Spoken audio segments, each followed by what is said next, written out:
now let's have the call of our basic instruction how to use your new Apple iPad Pro M5 from 2025 with the iPad operation system 26. Yeah.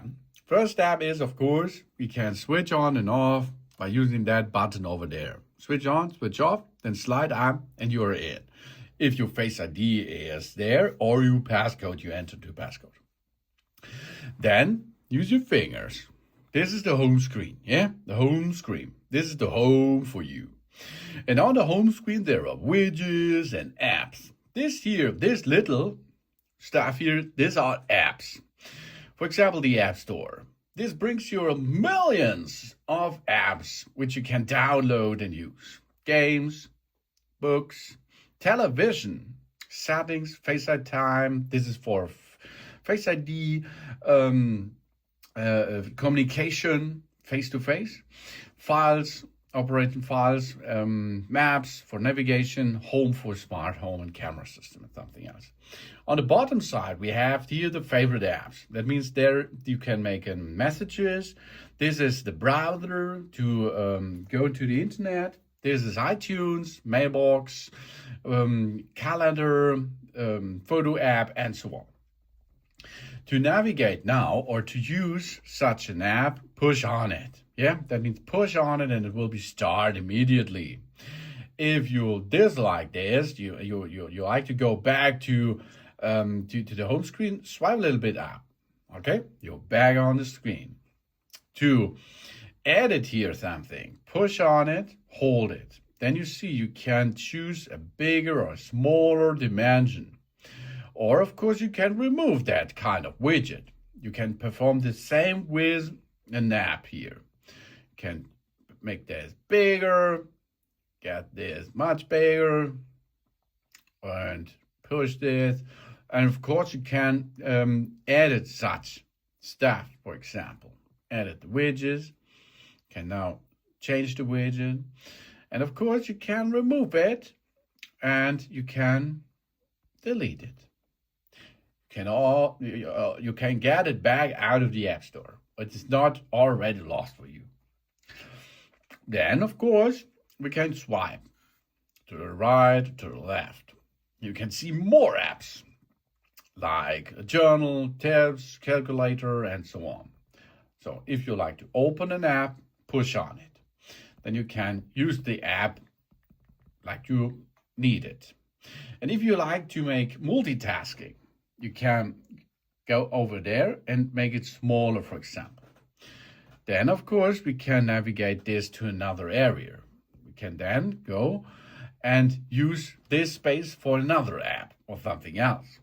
Or, of course, you can come from the upper side a little bit down and see here calculator settings, edit that calculator stuff, make a view, make a window. That means we can enter to full screen mode, for example, or we go a little bit down and we exit the full screen mode again, and so on. Really cool. We get back, swipe from the bottom up, and you see the calculator is already there to use, ready to use, of course. Then, of course, we can open another app, for example. Here we are. Okay, good job. And here's the same. We can make window mode or not the window mode. But you can stay there. You see that button over there. You have here the possibilities to delete the thread, make it small or make it smaller, not full screen mode. And you can make here the move and the resize it. For example, we can go to the left side. And you can see we now have two of them in the center. One is there, the other is over there. And we can use them one time over there, one time over there. Multitasking, baby. And if you like to make them full screen, go again here, but you have already that on top. But you can still go to the app and the other one is not there anymore. Then, of course, you can go back and make this small, and we only running in the background. Okay, good job. Then we can go to the left side. There are more widgets and information about connected Bluetooth or other Apple devices.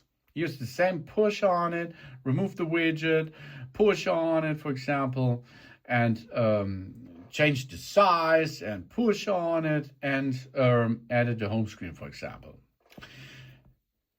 And then, of course, we can grab one and pull the app to another location and let it drop there where you like, or drop it over another app.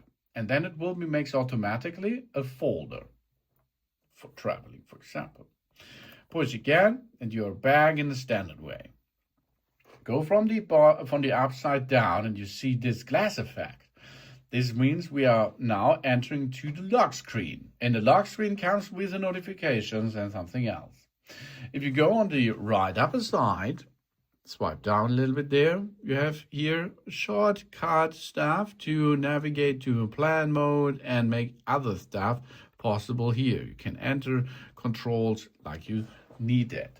If you go on the right side, you can choose or can get into the app library. The app library contains all sorted in folders, apps which are installed so far. Good job, hey? That's easy, wasn't it? That's really easy, huh? To swipe between different apps which are running in the background, swipe app in the center, and then you will see here are 3 apps running in the background, for example. To shut them down but not delete them, swipe up, and the apps are then not running anymore. If you like to change something, go to settings. Then you can see software updates, and here you can see, of course, Matter accessories, screen capture stuff, background, and so on. Language, region, accessibilities, Apple Intelligence, you can choose here, control center, and so on. Here is the control, the general control of everything, what you like to perform. Of course, you can go and make this gesture to open all of them, and the gesture of navigating 3 fingers on the side. Then, of course, what's going on you can perform is with that device is, of course, you can use this with a Magic Keyboard. You can see now I am using the Magic Keyboard with controlling that iPad Pro now. That's possible. But for this, you have to enter to dock this system onto a Magic Keyboard, for example. That means you can use an external keyboard and a holding feature. What's going on? I think that's enough for a basic instruction of navigation. You have a lot of possibilities here with a lot of apps, with a lot of smart stuff is coming in the future, of course. Let's have a look to the Apple Intelligence and Siri. You can see you can choose the language, you can talk to Siri, you can choose the voice of Siri. Of course, you can make suggestions which they made for you, and of course, you can choose the apps which are on the computer, not on the computer, on the iPad, and what we can do with the Apple Intelligence services with that. That is how to use your iPad operation system 26 in the center, of course. You can, of course, switch down the system every time if you go volume up, volume down, power button, keep pushing, and slide to power off. Easy, huh? Yes. After this, you have to enter the Face ID passcode again to enter back into the system. Really cool. So, thanks for watching. Please subscribe me and give me a positive feedback. And of course, I hope to see you again on my channel. Sun.